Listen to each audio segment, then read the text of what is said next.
Good morning student, आज हम करेंगे रीड प्रैक्टिस सेट 12। अगर आपको लास्ट प्रैक्टिस सेट देखने हैं तो आप गीता ठाकरन चैनल पर जाकर देख सकते हैं। तो करते हैं स्टार्ट। फर्स्ट है खंड 1, बाल विकास एवं शिक्षा शास्त्र।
अब करेंगे मैथ सॉल्यूशन। फर्स्ट क्वेश्चन है, यदि P तथा Q दो अपेक्षित अभाज्य घनात्मक पूर्णांक हो और P प्लस Q 10 और P लेस Q हो तो P के संभवतः कितने मान हो सकते हैं। तो P प्लस Q दे रखा है 10, ठीक है, और P है वो Q से क्या है, छोटा। तो ऐसे कितने बन सकते हैं, 1 और 9, 3 और 7, 2 और 8 बनेंगे तो ये हो जाएंगे भाज्य। पर ऐसे हमने ऐसे जोड़े लेने जो है भाज्य हो, तो ये 2 ही बनेंगे, 1 और 9, 3 और 7। नेक्स्ट है, मैंने एक धन पूर्णांक को 18 से गुणा किया और दूसरे को 21 से, तो दो प्रांत दोनों गुणनफलों का जोड़ दिया, तदनुसार प्राप्त योग निम्नलिखित में से कौन सा होगा। तो मान ली कि घन पूर्णांक है हमारे x और y, तो एक को 18 से गुणा किया और दूसरे को 21 से गुणा किया,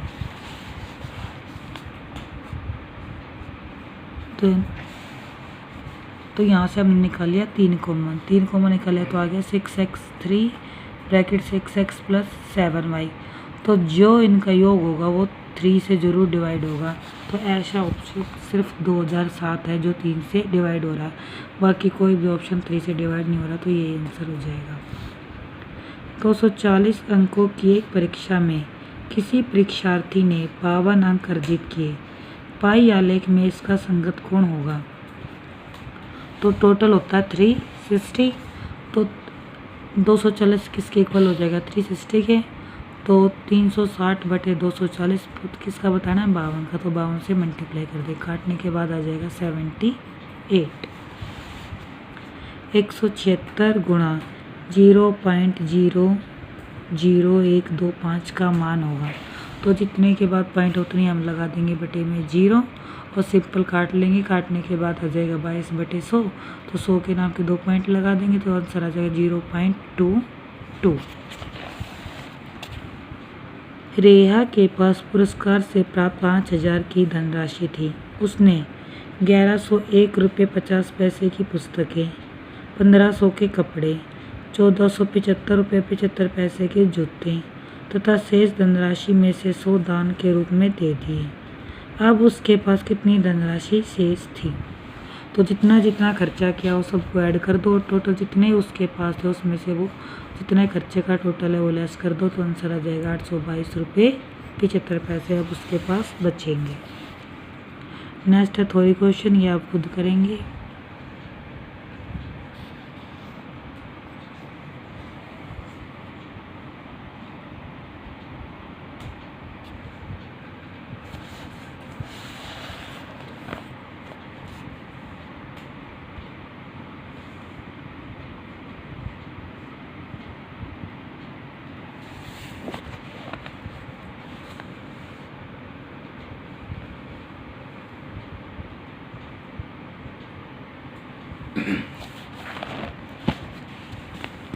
छः बटे 7, 8 बटे 9, 9 बटे 10, 7 बटे 8 में से सबसे बड़ी भिन्न और सबसे छोटी भिन्न का अंतर बताओ। तो जब डिफरेंस समान हो, अंश और हर में जब डिफरेंस समान हो तो जिसका अंश बड़ा वही सबसे बड़ी भिन्न होती है। तो यहाँ सबसे बड़ा अंश है 9/10, तो बड़ी भिन्न आ गई 9/10। छोटी कौन सी होगी? जिसका अंश भी छोटा होगा, तो वो होगी 6/7। तो दोनों को माइनस कर दें, 9/7 माइनस 6/7। तो एलसीएम ले दिया और सोल्व कर दिया, तो आ गया हमारा 3/17। तो आंसर क्या हो गया? ए। दो संख्याओं का योगफल 84 है तथा उनका महत्तम समापवर्त 12 है। ऐसी संख्याओं के कुल युग्मों की संख्या होगी। तो माना संख्या क्या हो जाएगी? x और y पर इनका से दे रखा है 12, तो क्या हो जाएंगी संख्या 12x और 12y, और इनका योग दे रखा है 84, तो 12x + 12y = 84। तो x + y की वैल्यू आ गई 7। तो ऐसे कितने युग्म बन सकते हैं जिसका जोड़ तो 7 आए? तो 1 और 6, 3 और 4, 2 और 5। तो कितने युग्म बन गए इसके? 3। यदि 7 औरतें 7 झाड़ुओं से 7 मंजिलों को 7 घंटे में साफ करें तो 3 औरतें 3 झाड़ू से 3 मंजिलों को साफ करने में कितना समय लेंगी? तो सोल्व कर देंगे, तो 49/3 16 से 1/3 घंटे आ जाएगा। एक दुकानदार अपनी चीज़ों का अंकित मूल्य उनके लागत मूल्य से 15% अधिक करता है। तो अगर CP 100 है तो अंकित मूल्य कितना हो जाएगा? 115। लेकिन उस पर 20% की छूट भी देता है। तो छूट किस पे दे रहा? अंकित मूल्य पे। तो 115 का 20% क्या हो जाएगा? छूट। तदनुसार उसकी शुद्ध हानि कितनी है? तो 115 का 20% आ जाएगा 92। तो कितनी लॉस होगी? 8 की। तो 8% क्या आ जाएगी? लॉस। एक आदमी अपने 50,000 में से 8,000 साधारण ब्याज की 5/2% वार्षिक दर से तथा 24,000 6% वार्षिक दर से उधार देता है। शेष धनराशि को वह साधारण ब्याज की एक ऐसी वार्षिक दर से उधार देता है ताकि उसे कुल मिलाकर 3680 ब्याज मिले। तो उस विशेष दर को ज्ञात कीजिए। तो दे रहा पहले तो 8,000 दे रहा 5.5%। तो 8,000 का हमने 11/2% निकाली, आ गया 440। फिर 24,000 दे रहा है 6% की दर से, तो 24,000 का 6% निकाली, आ गया 1440। दोनों को ऐड किया, आ गया 1880। और वो टोटल ब्याज मिला उसे 3680। तो कितने की कमी रह गई उसकी? 3680 माइनस 1880, तो कमी रह गई 1800 की। तो शेष राशि कितनी बची है? 50,000 में से 8,000 तो यहाँ यूज़ हो गए, 24,000 ये यूज़ हो गए। तो शेष राशि बची है 18,000। तो 18,000 राशि पे किस दर से हमें 1800 रुपये ब्याज मिलेगा? तो हम निकाल लेंगे 1800 बटे 18,000 गुणा 100। तो काटने के बाद आ जाएगा 10%। जब 18,000 की राशि को हम 10% की दर से उधार देंगे तो हमें ब्याज मिल जाएगा 1800 रुपये। किसी बहुलक के 30 किनारे तथा 12 फलक हो तो इस बहुलक के शीर्षों की संख्या होगी। तो ये हम निकालते वर्टेक्स प्लस फलक माइनस एज। ठीक है, फार्मूला जो वैल्यू दे रखी है पुट कर दो, तो हमारा आंसर आ जाएगा 20। कितने वर्टेक्स होंगे? 20।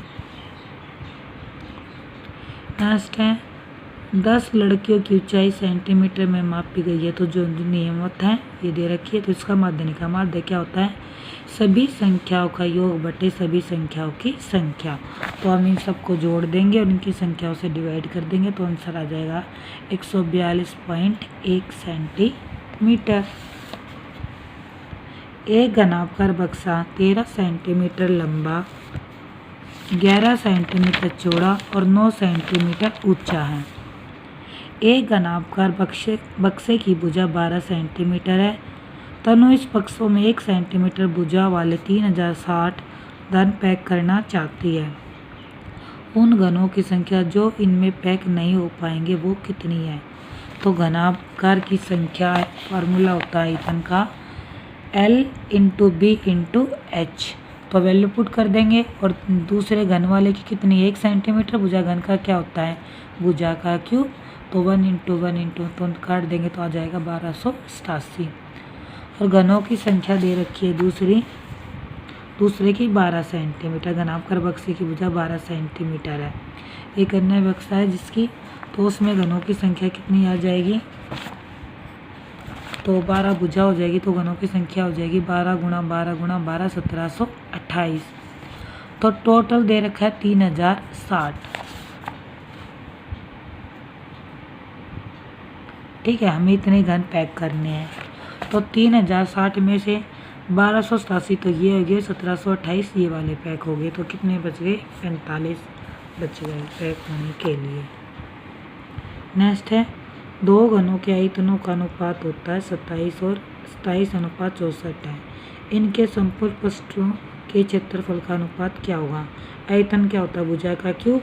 तो भुजा क्या हो जाएगी? हम इसका क्यूब कर देंगे तो आ जाएगा 3:4। क्षेत्रफल क्या होता है? भुजा गुना भुजा, तो 9 × 16। तो क्या आ जाएगा इसका? भुजा निकली तो क्यूब कर दिया, तो क्यूब है इसका 2764। तो भुजा क्या आ जाएगी? 3 और 4। एरिया क्या होता है? स्क्वायर। तो इनका स्क्वायर कर देंगे तो 9:16। एक आदमी 2400 रुपये कमाता है तथा 600 की बचत करता है, तो उसकी आय का कितना प्रतिशत खर्च हो जाता है? तो आय क्या होती है? खर्चा जमा बचत। तो उसने 600 रुपये बचाए, तो खर्चा कितना किया है? 1800 का। तो आय का ही प्रतिशत बताना है हमें, उसकी आय का कितना प्रतिशत खर्च हुआ है। तो खर्च 600 बचाए तो खर्चा कितना हो गया? 1800। तो 1800 2400 का कितना परसेंट होगा? तो ये हम निकाल लेंगे, 1800 बटे 2400 गुणा 100 आगे 75%। नेक्स्ट है, समीकरण y = 10 के लिए कौन सा कथन सत्य होगा? तो y ऊपर होता है, y' नीचे, x इधर, ये प्लस होते और ये प्लस होते, तो y रिया 10, तो ये किसके पैरेलल आ जाएगा? x एक्सिस के पैरेलल आ जाएगा। तो ऑप्शन ए राइट हो जाएगा। नेक्स्ट है, एक फैक्ट्री के कामगारों का औसत वेतन मजदूरी 6000 रुपये है। वहाँ 12 अधिकारियों का औसत वेतन 14000 रुपये है, जबकि शेष व्यक्तियों का औसत वेतन है 5600 रुपये। उस फैक्ट्री में कुल कामगारों की संख्या कितनी है? तो मान लो कि वे हैं x, तो x × 6000, क्योंकि टोटल की दे रखी है 6000 रेशियो। इसमें से 12 आदमी काम पे है, तो उनकी 14000 रेशियो हैं 12 अधिकारी के बाकी कितने रह गए? x - 12।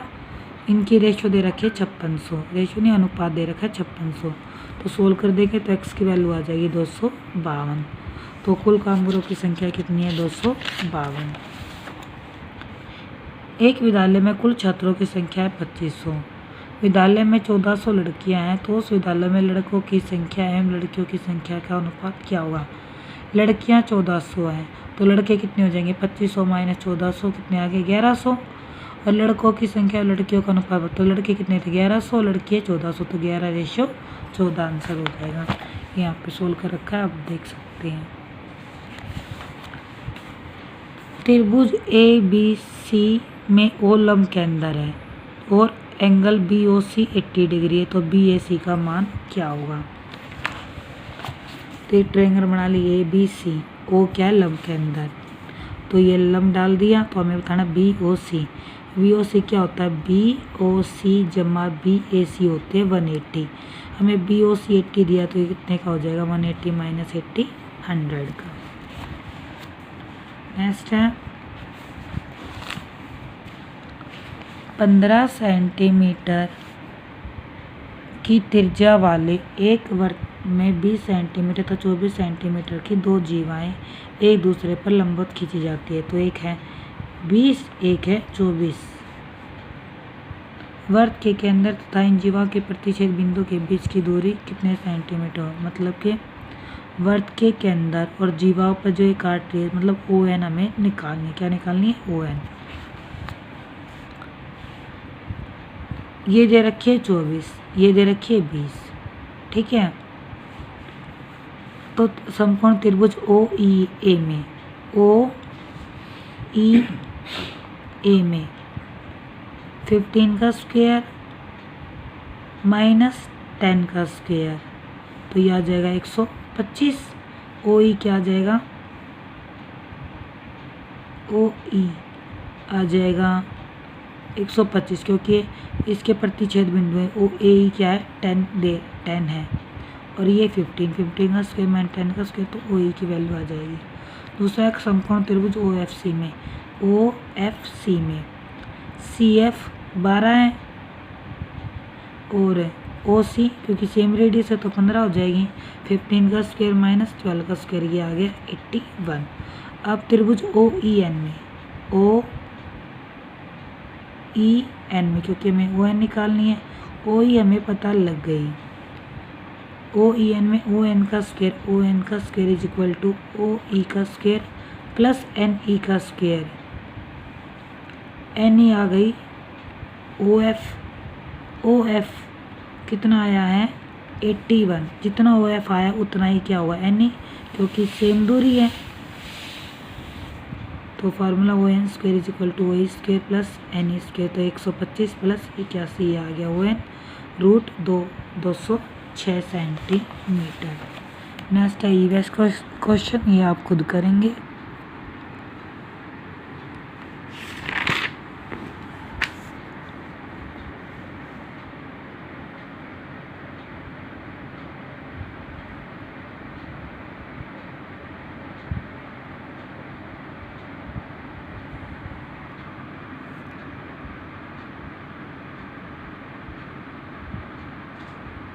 अगर वीडियो पसंद आए तो प्लीज़ लाइक करना ना भूलें। Thank you.